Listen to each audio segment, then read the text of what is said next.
Hanukkah begins at sundown tonight, and for the past 9 years, thousands would come together at campus marshes for the lighting of the menorah and the D. This year's celebration is going to be a little bit different, as we just mentioned, and talking about it a little bit further, joining us on the Oakland County Megacast is Rabbi Kasriel Shemtov. Thank you for being with us. Thank you. Thank you for having me. Great to have you with us as always. I learn so much every time you come on the show. If we could just start before we get into talking about tonight's celebration, for those that aren't of the Jewish faith, do you want to give us a little bit of background on Hanukkah? Yes, I just want to say that it is going to be a little different this year in that it's going to be bigger and better. We'll talk about that later, okay? In terms of the Hanukkah, what's the Hanukkah celebration? Hanukkah is an ancient Jewish holiday. It's a time when about 2,000 years ago, when the Jewish people in the Holy Land of Israel were under persecution by, at that time, the Syrian Greeks, and who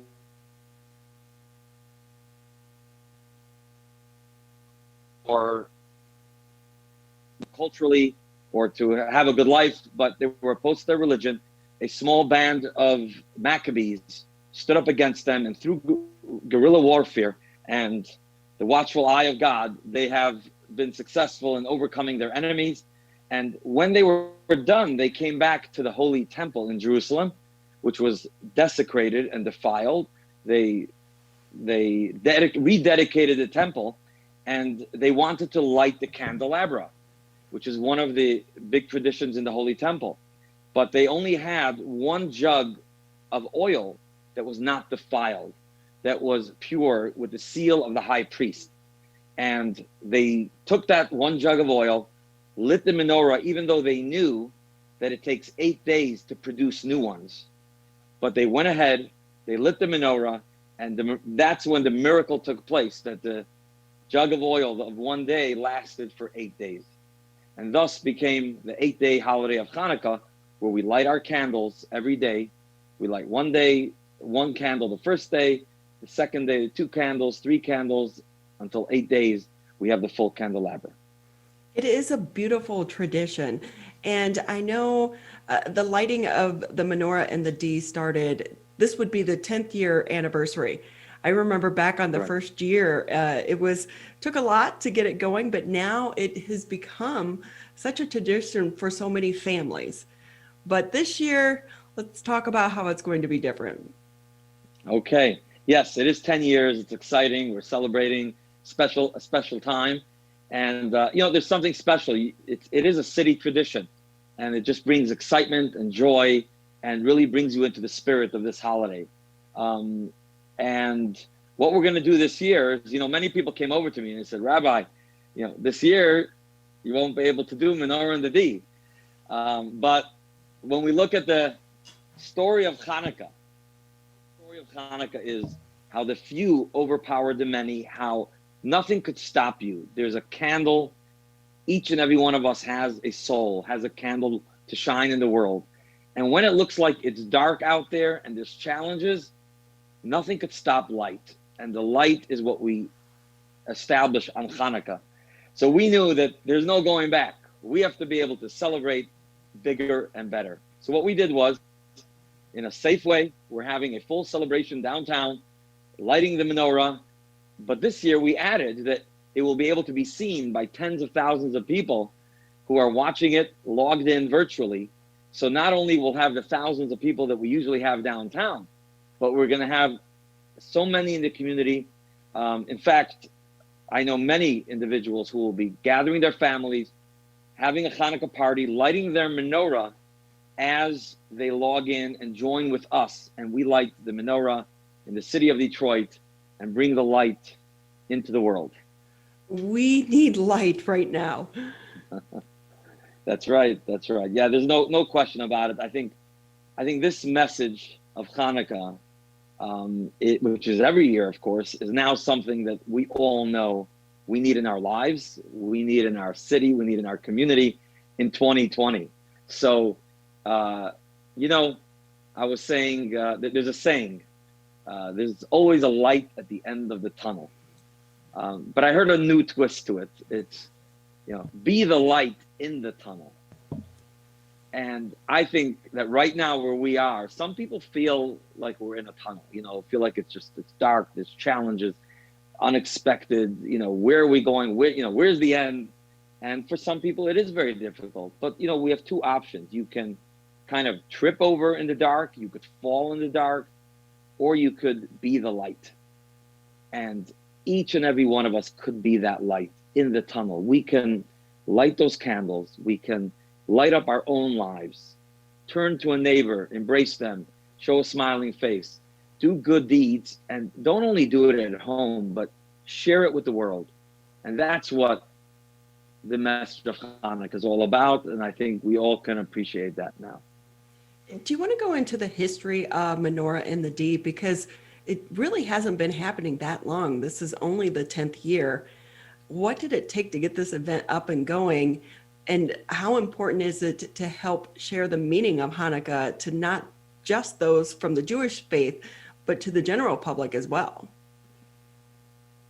Absolutely, absolutely. Well, let me just tell you in terms of the message that you just mentioned, Hanukkah has a very universal message.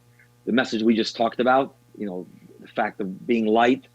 When you hit darkness, you don't hit it with brooms. You light a candle, and it dispels the darkness. Another beautiful message that I think we share on Hanukkah is something that we've come to just expect, and that is religious freedom. Here you had the Jewish people in the Holy Land of Israel that were fighting for their basic religious freedom. Here we are so fortunate. We live in a country that we take that for granted, and our government and our country protects those rights for each and every individual to practice their faith.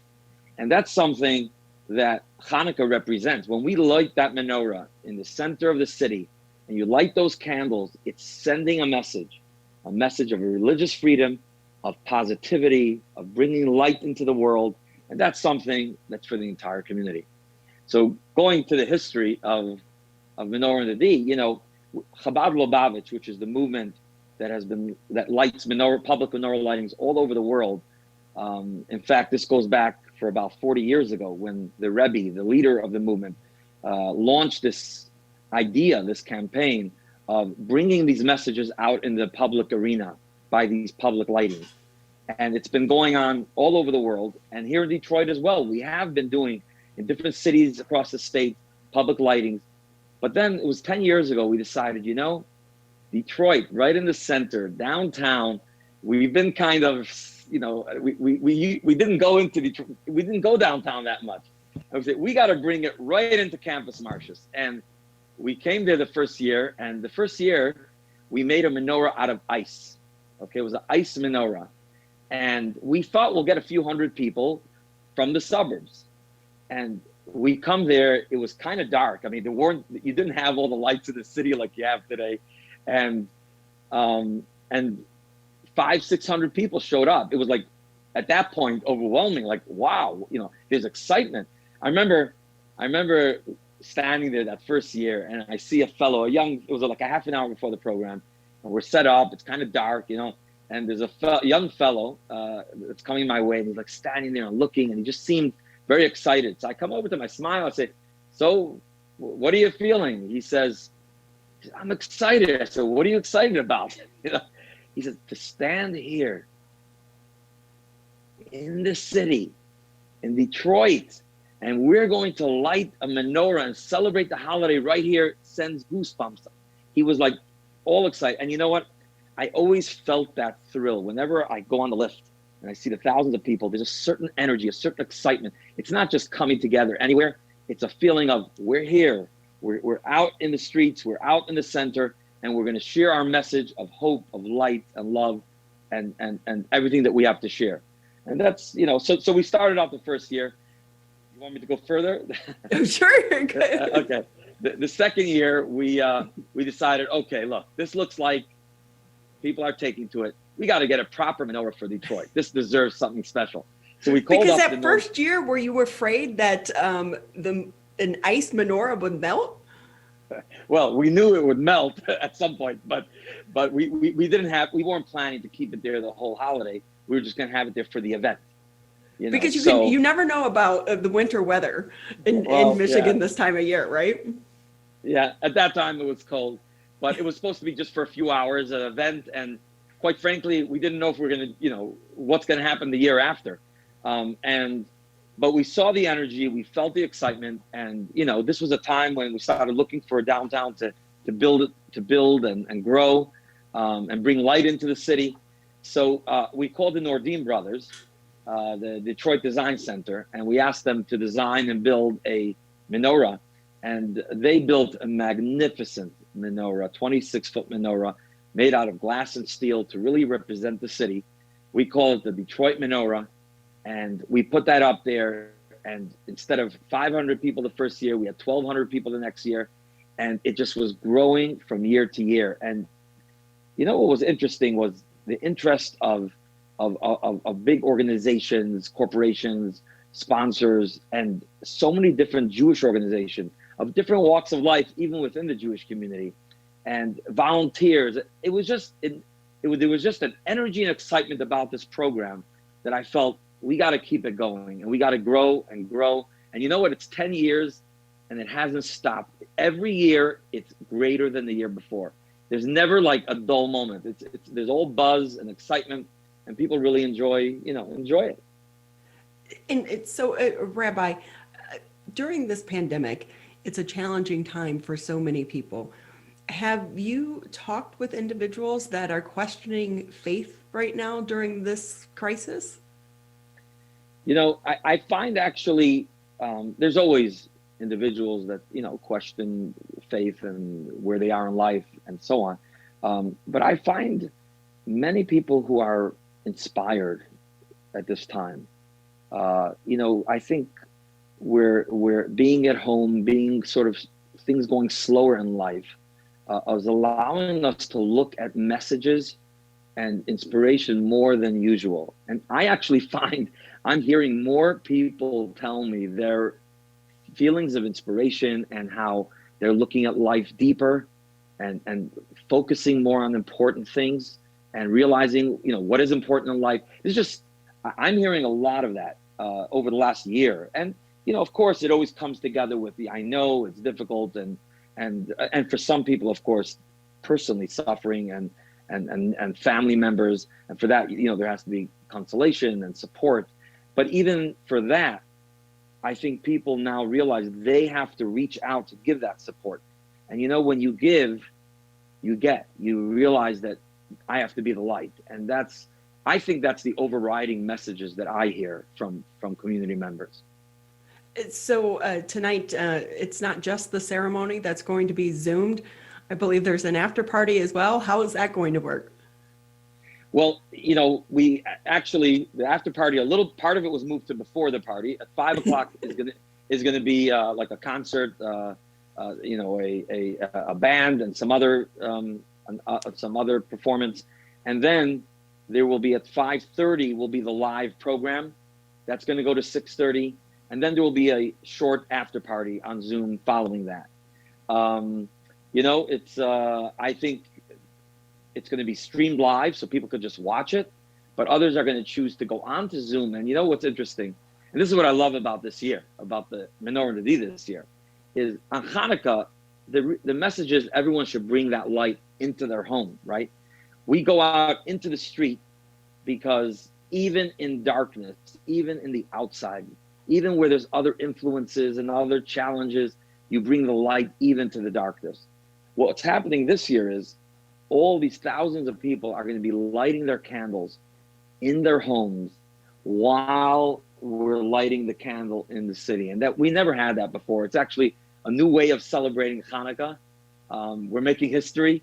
And when you think of tens of thousands of people, whatever that number is going to be, are in their homes, they're lighting those candles themselves while they're watching us light it downtown. That gives me a thrill. I love it. And you know what?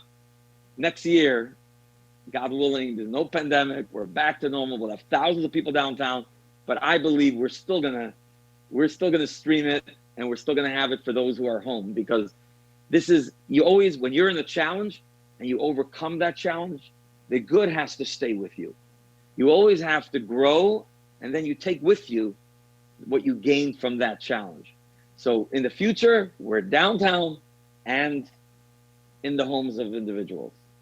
So who's going to be joining you this evening up on stage? Ah, that's usually kept to the end. Well, we have a number of people who are going to be joining us in person, and others that we asked them this year. Usually, we have a whole base of dignitaries and government officials, but we have to keep it by code.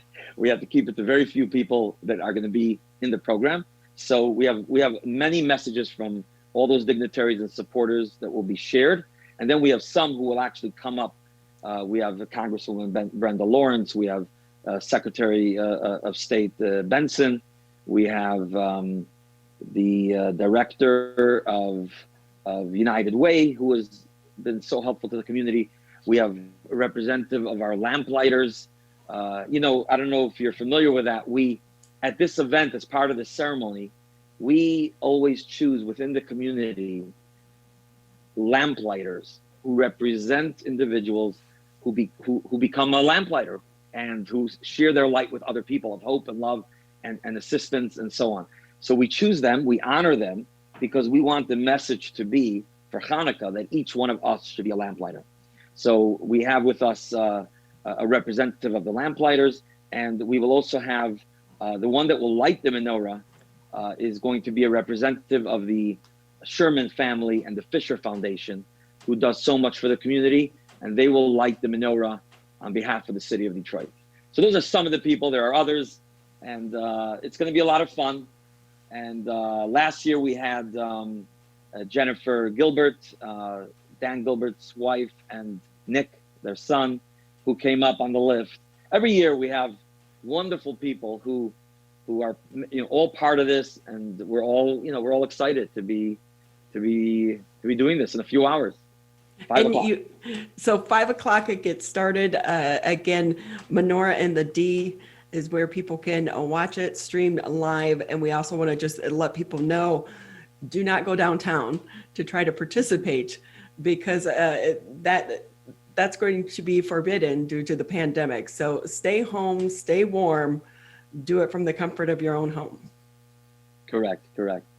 And this is like I said, this is something, as we're doing this here, there's a national menorah being lit at the White House, literally 5 o'clock, same time, in almost every major city, in every major place where at least there's some of a Jewish community there, and Chabad Lubavitch movement, there's these menorah lightings taking place. So now Detroit is definitely up there. I want to tell you that there's a website that services the entire Chabad movement with 5,000 centers around the world. And tonight, out of all the places, they're streaming live our Detroit event.